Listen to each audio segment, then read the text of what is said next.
Pessoal, voltamos. Teve uma quebra de internet aí. Eu não sei o quantos por cento teve de gravação, tá? Então, pode ser que a gente tenha algum probleminha aí no vídeo, tá? Se caso a gente teve esse problema, eu peço para vocês entrarem em contato comigo, que a gente vai ver o que vai fazer, tá? Mas já, pelo menos a gente já tinha mais de 1 hora de gravação aí, tá? Eu não sei como é que o Teams vai se comportar. Eu acho que ele deixou disponível para mim aqui, tá? Então, esse vídeo vai ficar gravado, vai ficar dividido, tá? Em 2, tá bom? Parte 1 e parte 2. Eu peço desculpa pela falha, mas a net está deixando a desejar aqui, infelizmente. Eu tô com algum probleminha aí na fibra aí, que eu não sei por que está caindo de vez em quando, tá? Devem estar tentando resolver, acho que por isso dessas quedas. Bom, a gente estava discutindo justamente a representação do nosso seletor, tá? E a gente estava analisando o algoritmo aqui. Então, esse algoritmo ele executa de 1 até n, tá? Sendo que esse n aqui é controlado internamente aqui por dentro, tá? E aí ele verifica, olha só, essa variável shield status recebe, tá, o valor do tick, do child i. Então ele verifica todos os filhos, os nossos filhos, para saber qual que é o status deles. Aquele que tiver rodando naquele momento, ele vai enviar para o pai essa informação. Então o pai sempre sabe que o filho está rodando. Alguns podem estar parados, né? Nem foram invocados, né? E também não é o status que nos interessa aqui. O status que nos interessa é esse, ó, é o sucesso, né? Se não for rodando ou não for sucesso, é falha. Então ele só vai trabalhar com nós que estiverem rodando ou já tiveram resposta de sucesso. A resposta de falha não nos interessa. Bom? Muito bem. Mas lembrando, isso aqui é só um exemplo de algoritmo, tá? São duas situações.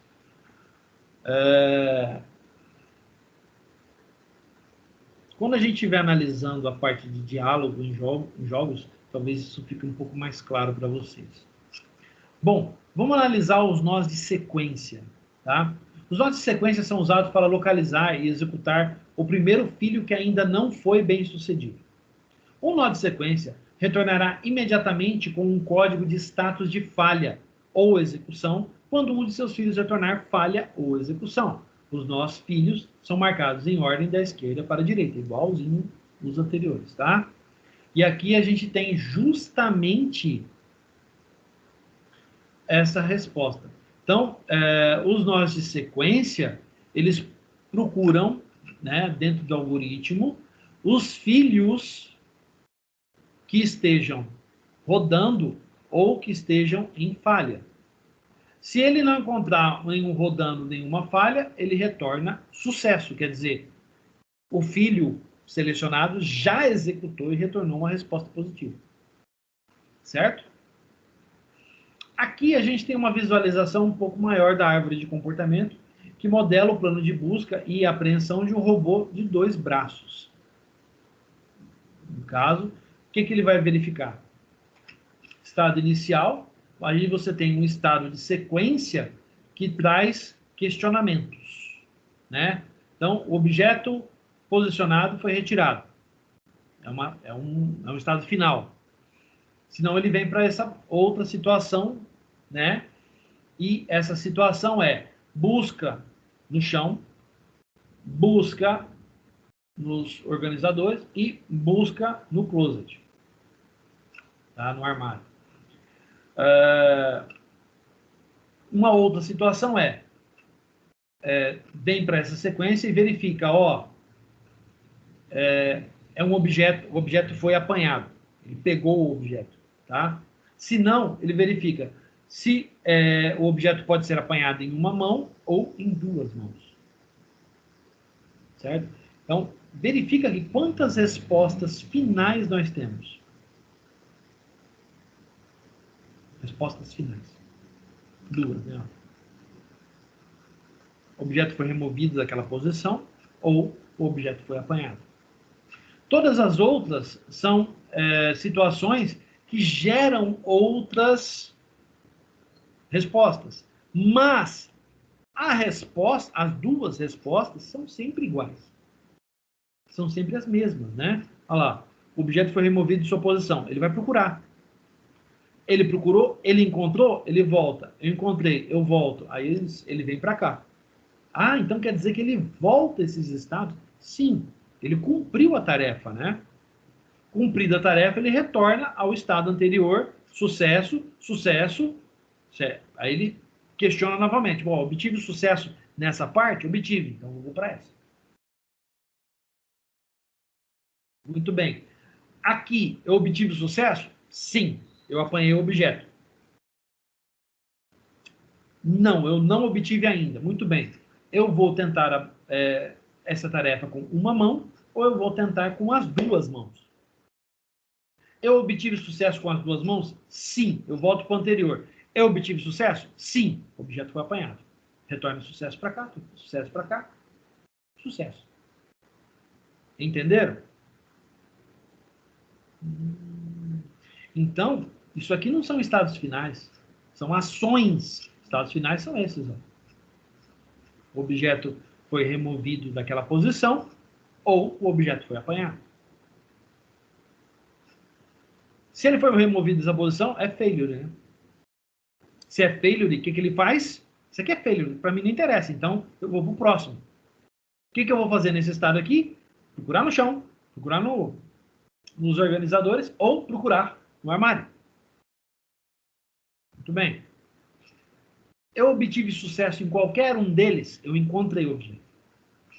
Se eu encontrei o objeto, eu respondo sucesso para cá e volto para cá. Esse cara já foi sucesso, certo? Então, qual que é o próximo que eu vou executar? Do lado de cá. Eu tenho sucesso aqui? Sim. Então, eu apanho o objeto. Opa, peraí. Mas eu não executei, né? Eu não procurei. Eu procurei o objeto, eu sei onde ele está, mas eu não apanhei ainda. Aí eu venho para cá. Eu apanho com uma mão. Posso apanhar com uma mão? Ou apanho com as duas mãos. Vou pegar o objeto com as duas mãos. Vou apreender o objeto com as duas mãos. É possível apreender com uma mão?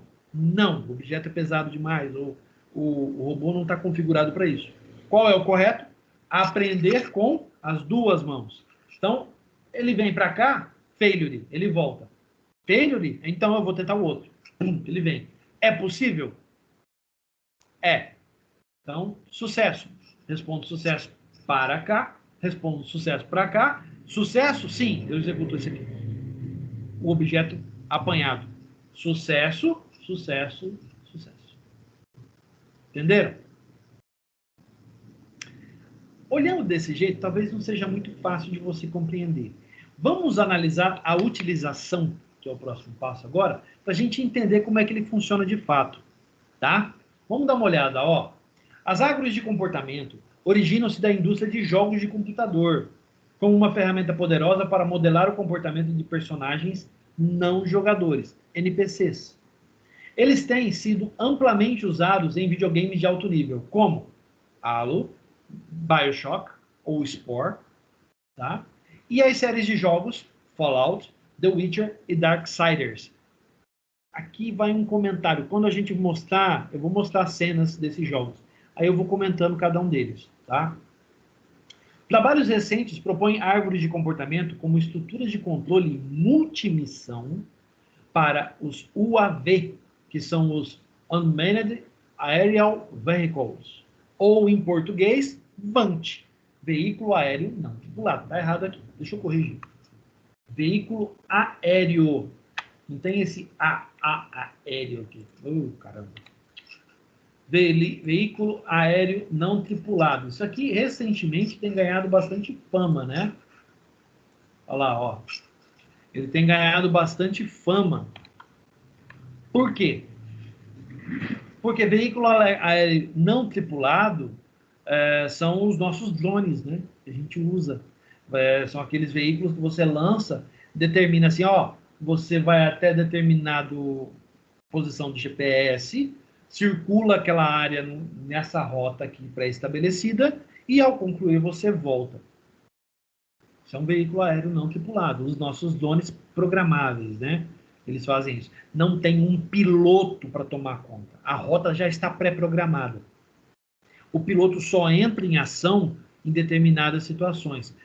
Quando isso é muito utilizado? Veículos militares. Tá? Por exemplo, nós temos uma situação, isso aí tem filme, tá? Quem quiser, tem um filme. Deixa eu procurar aqui, só um minutinho, gente. Eu passo o nome do filme para vocês. Tem um filme que trata justamente dessa parte. Filme.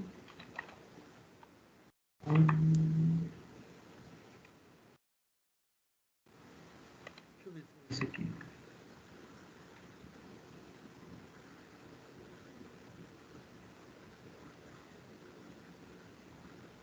Não.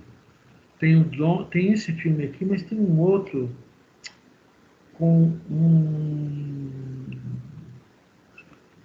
Espera um pouquinho.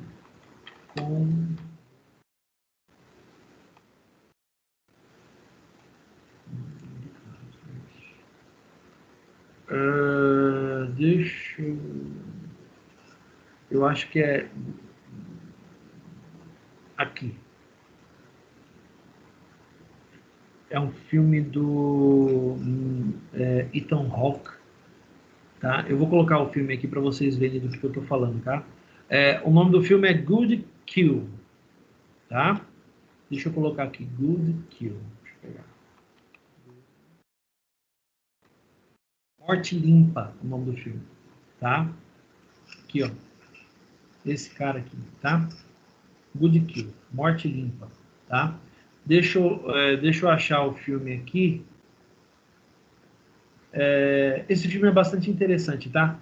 Porque, assim, eles soltam os drones e os drones são autônomos, né?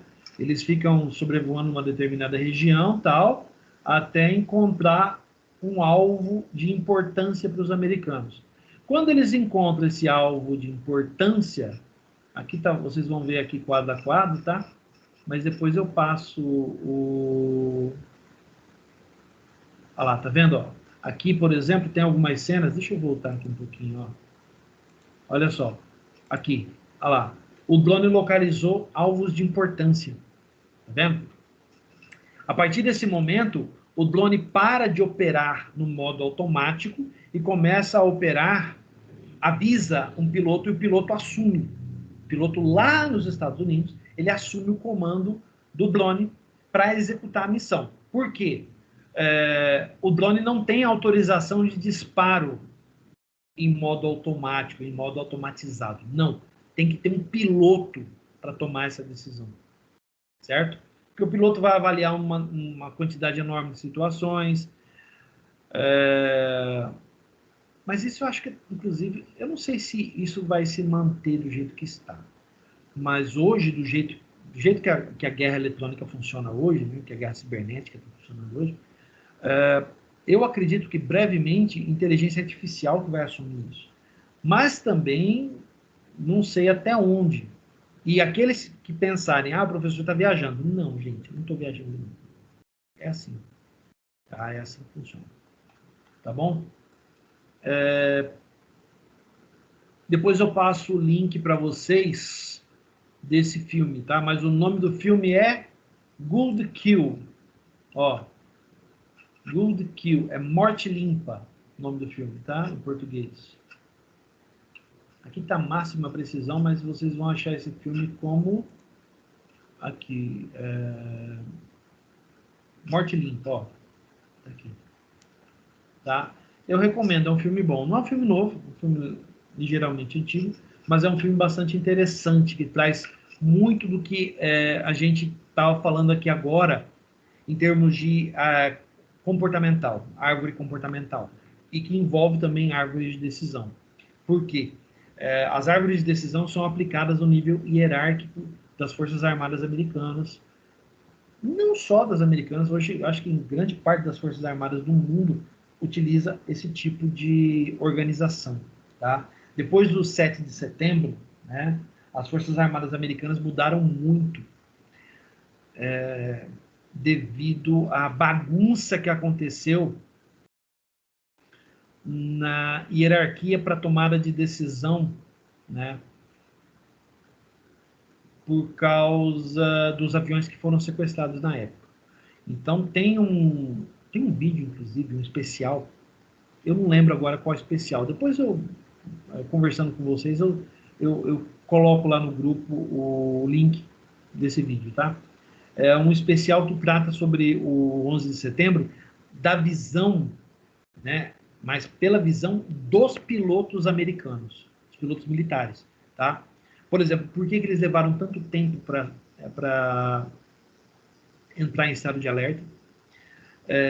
Parece que houve uma falha de comunicação entre as torres de controle, o tráfego aéreo civil e o tráfego aéreo militar, as forças militares. Porque o código de sequestro para a aviação civil era um na época e era outro para os militares. Então, os controladores de tráfego aéreo falavam com os militares e passavam esse código, mas os militares não entendiam, porque o código era diferente, a codificação, né, utilizada na época era diferente, eles não conseguiam compreender. Resultado, demorou muito para as Forças Armadas Americanas responderem, e isso acabou gerando inúmeros problemas.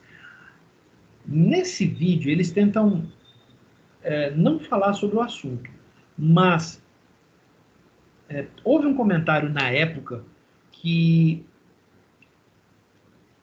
tirando aqueles 2 aviões que se chocaram, haviam mais 2 aviões sequestrados. A gente sabe pouco, mas aparentemente foi aquele que se chocou contra o Pentágono. Teve um avião desse que caiu no Pentágono, mas não era um avião tão grande, parece, alguma coisa assim. E houve um 4º avião que não tem comprovação. Alguns falam que esse avião foi controlado pelos passageiros. Os passageiros se revoltaram contra os sequestradores, assumiram o controle da aeronave, só que naquela luta por assumir o controle e tal, o avião acabou caindo. Então, tem essa versão. E tem uma outra versão que diz que esse avião foi abatido pelos caças da Força Aérea Americana. E as aeronaves de combate receberam autorização, os interceptadores receberam autorização para abater a aeronave em voo, com todo mundo a bordo. Então, até onde isso seria verdade? Agora, vamos pensar na possibilidade, né, como a gente está vendo aqui, ó, a gente está falando dos VANTs, robôs complexos, manipulação robótica, sistemas multirobóticos. Mas vamos pensar na possibilidade de um 7 de setembro, um novo 7 de setembro, só que dessa vez com o espaço aéreo controlado por drones. E esses drones, entrando em condição de defesa, que os americanos chamam de DEFCON, se esses drones entrassem em condição de defesa, eles receberiam autorização para abater qualquer aeronave civil em comportamento estranho. Assim como os pilotos receberam ordens para abater, pelo menos dizem, não sei até onde isso é verdade, tá? Dizem que os pilotos americanos receberam autorização para abater a 4ª aeronave. E ela foi abatida. Morreu todo mundo. Explodiu no ar. Porque os americanos consideram isso como dano colateral. Tá? É importante a gente entender esse tipo de coisa, porque isso tem reflexo justamente naquilo que a gente está vendo. inteligência artificial, até onde a gente pode ir com isso? Até o momento que isso pode causar problemas para nós, seres humanos? Então, a gente tem que pensar nisso, né? Depois eu localizo esse vídeo e passo para vocês. É um especial muito legal, muito interessante, não é novo, é um especial meio antigo, tem no YouTube, tá? Depois eu vou procurar o link e eu coloco lá no grupo para vocês assistirem, mas é interessantíssimo. Se vocês puderem assistir esse filme também, ele dá uma visão muito legal daquilo que a gente está discutindo, tá? Bom, mas isso é um desvio, lógico, né, das árvores de comportamento, porque elas se destinam a trabalhar com jogos, principalmente. Então, em se tratando de jogo, nós temos aqui alguns exemplos de tomadas de decisão durante jogos. Na série Fallout, por exemplo, de acordo, nesse momento, inclusive, isso aqui é bem no começo do jogo, nesse momento, dependendo da decisão que você tomar lá no Fallout 4, esse cidadãozinho aqui pode mudar a resposta e mudar até mesmo o comportamento no jogo, tá? Mas, no entanto, aqui, nesse caso, a árvore de decisão só tem uma decisão possível, tá? Então, esse diálogo ele pode se estender, mas eu adianto para vocês, eu já fiz isso, tá? Adianto para vocês que aqui a decisão é uma só. O resultado, o estado final é um só.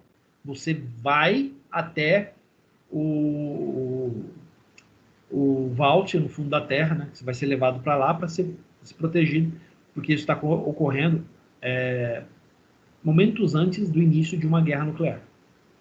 Tá? Aqui é um outro momento do jogo, tá? Onde você é questionado. Esse é o seu personagem, tá? Se você escolher jogar como um homem, esse é o seu personagem. O Fallout permite você escolher se você vai jogar como homem ou como mulher. Se esse homem ele é loiro, se ele é negro, se ele é asiático. Fallout ele é livre ao extremo. Você pode passar horas construindo seu personagem, tá? Inclusive, pessoal, tem gente que fala que você perde tempo. Joga com esse cara aí, tá bom. Tem gente que prefere diferente. Eu mesmo já joguei como homem, já joguei como mulher. Tem diferença? Tem. Fallout 4 tem diferença como mulher. Fallout 7.6 também tem diferença. Eu não coloquei o Fallout 7.6 aqui porque ele é online, né? E lá você não tem muitas tomadas de decisão. Na verdade, se você pensar muito, você morre. Aqui não. Aqui tem tomada de decisão e fica parado nesse diálogo. Enquanto você não responder, ele não sai daí. Tá? E aqui é um momento interessante, porque dependendo do que você responder, você está conversando nesse momento com um robô, um autômato que trabalhava para você antes do período da guerra. Aqui já passou o período da guerra, todo mundo já morreu, tal, e aqui você está procurando seu filho. Seu filho foi sequestrado. E aí você está questionando aquele robô se eles têm informações, tá? Esse diálogo é interessante porque dependendo do que você responder, esse robô pode começar a viajar com você, ele se torna seu companheiro de viagem, ou ele deixa de te acompanhar e você deixa de obter informações importantes do jogo. Então, de acordo com a resposta que você der, você consegue obter informações do jogo tal para você prosseguir. Caso contrário, vai sozinho e se vira. Já vou adiantar, geralmente, se você nunca jogou, vai acabar em morte. Eu sei, já joguei esse cara, já joguei várias vezes esse jogo, tá? Eu já joguei, meu filho já jogou, eu até já mostrei aqui algumas cenas de jogo, né? Em outras disciplinas, mostrei algumas cenas de jogo, um vídeo eu jogando junto com meu filho e tal, e o resultado não foi bom, acabei matando ele acidentalmente, tá? Mas é um jogo bastante interessante, muito legal, tá? Outro jogo que tem, e esse aqui, dependendo do que você responder quando você for questionado, o diálogo com o personagem, você pode se estrepar muito lá na frente. É o tipo de coisa que ele representa realmente o lance da árvore de decisão, tá? Porque Dependendo do que você responder aqui, você vai se lascar tanto lá na frente. E esse jogo faz isso, tá? The Witcher 3. Tá? Aqui é o nosso personagem, o nosso jogador, o Geralt, né? O bruxo Geralt. E dependendo do que você... A ideia que você troca com as pessoas com quem você está negociando, ou os personagens que você está se envolvendo, o resultado pode ser muito ruim. Pode, inclusive pode acabar em morte lá na frente. Então tem que tomar cuidado, tá? Você só descobre isso jogando. E dependendo da situação, tá? Ele não tem aquele estado de retorno. Respondeu torto, se deu mal com aquele cara, não podia, porque aquele cara era vital para você, ou então acabou em morte do cara. Você matou o cara e lá na frente você descobre que você precisava dele. É bem assim. Por isso, é muito legal entender a árvore de comportamento justamente por isso. De acordo com o personagem, o perfil do personagem que você adota, e de acordo com a resposta que você fornece, você pode complicar sua vida lá na frente. E muito. Vai ficar muito mais difícil de conseguir obter sucesso com o personagem. Resultado, inevitavelmente você vai acabar morrendo. E não tem como voltar lá atrás, não. Tipo, matou o cara, já era. Lascou. Pode acontecer uma outra situação. Às vezes, assim, isso já aconteceu comigo, tá? Jogando The Witcher.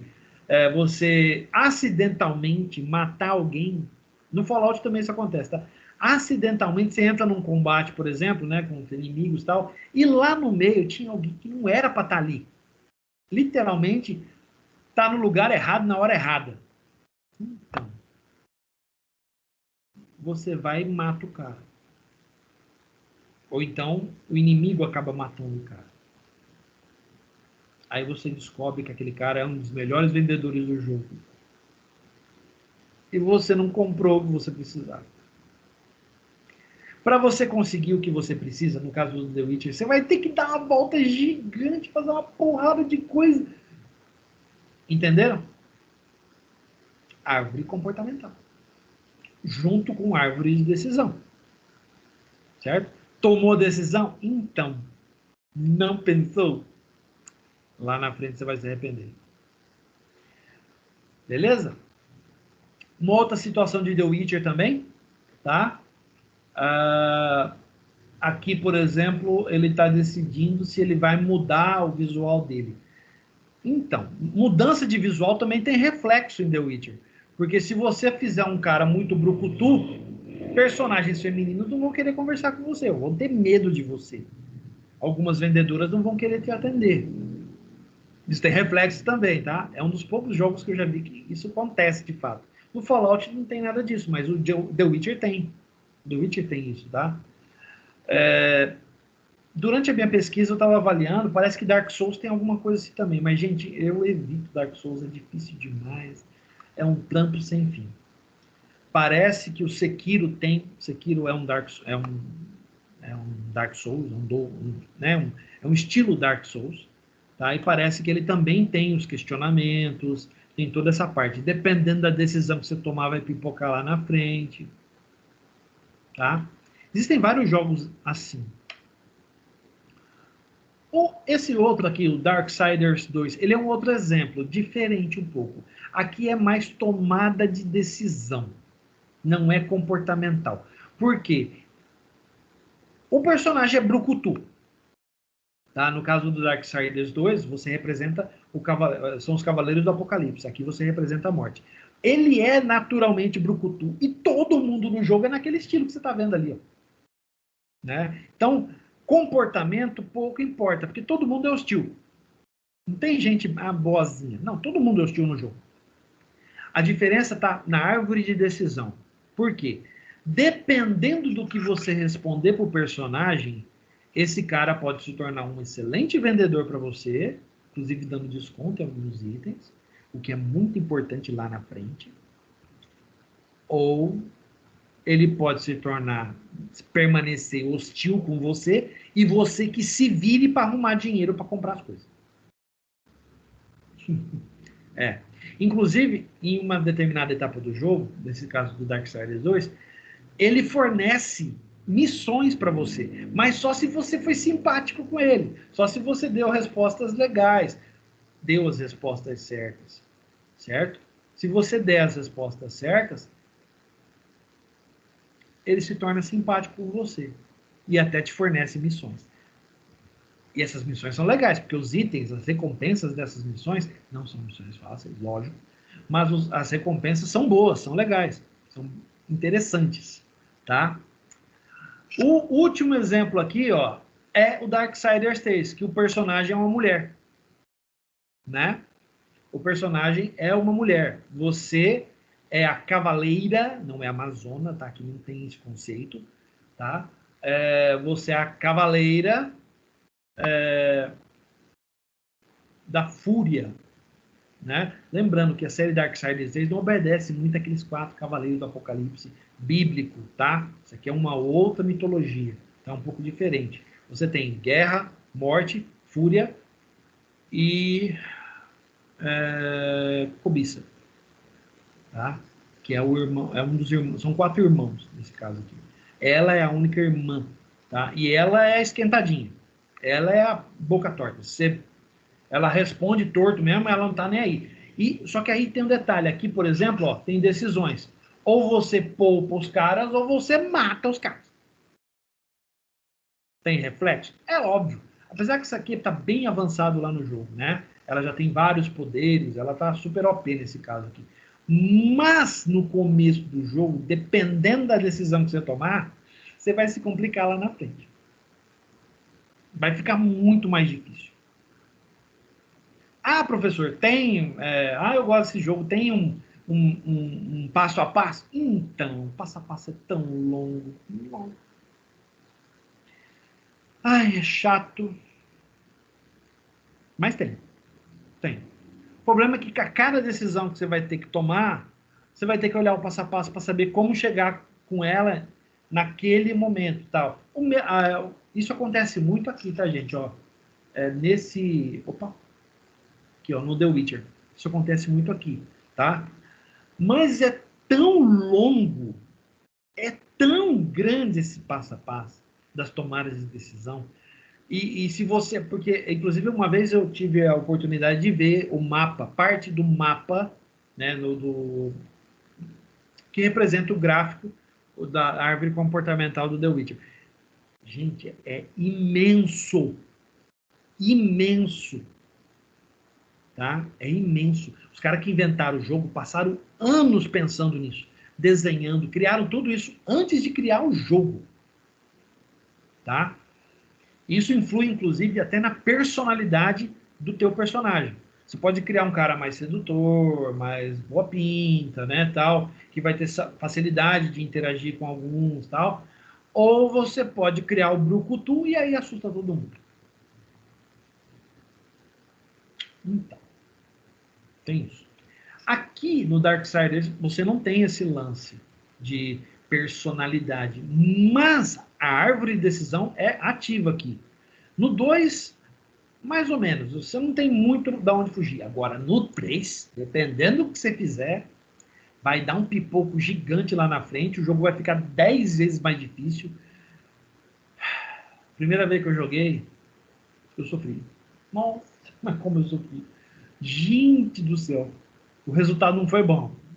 Não foi bom. Em determinado ponto, eu vi que não tinha mais para onde ir. Não tinha mais o que fazer. Né? Eu tomei as decisões erradas atrás, eu não sabia. Estava conhecendo o jogo. Bom, agora eu sei. Em termos, tá? Porque você vai tomando umas decisões e a árvore de decisão desse jogo é imensa também. Eu tive a oportunidade de ver um pedaço dela. É imensa. De acordo com o que você responder lá, né, no começo, tem como aliviar um pouquinho o caminho, tá? Mas é bem... Por quê? Ela é brucutu por natureza, né? O personagem é brucutu. E ela tem umas respostas lá que você não colabora, né, filha? Ela não colabora mesmo, tá? O personagem não colabora. Bicha grossa, é estúpida, tá? É brucutu mesmo. Ela, dependendo do que falar, ela responde torto e se o cara discutir com ela, ela parte pro pau. Tá nem aí. Você, humano, não responderia. Não, peraí, calma, esse cara pode ser um... Não, vamos pro pau. Então. Mas o problema é que determinada situação do jogo, ele é feito para isso, né? Você vai ter que entrar na porrada com o cara, pro cara... Não, você é realmente uma guerreira valorosa. Como é que eu ia saber disso? Você tem que passar por isso. E aí que entra o lance de aprendizado, né? A gente aprende, quer dizer que eu não podia responder isso. Aí vem a outra dica importante em todos esses jogos. Sempre salve antes. Você não sabe o que vai dar lá na frente. Cria um save e fala, não, esse save aqui é para essa sequência de resposta. Lógico, de primeira vez que você está jogando, não dá para fazer isso. Vai ter que ter uma experiência aí, você vai ter que passar pelo aprendizado. Esse é o tipo de jogo que você tem que jogar mais de uma vez. Por quê? Influi o final do jogo? Influi. No Fallout, então, que é esse cara aqui, ó, The Witcher influi. The Witcher tem 8 finais diferentes até agora. De acordo com a criadora, tem 12 finais diferentes. 12. Pois é. Fallout tem 8 também. 8 finais.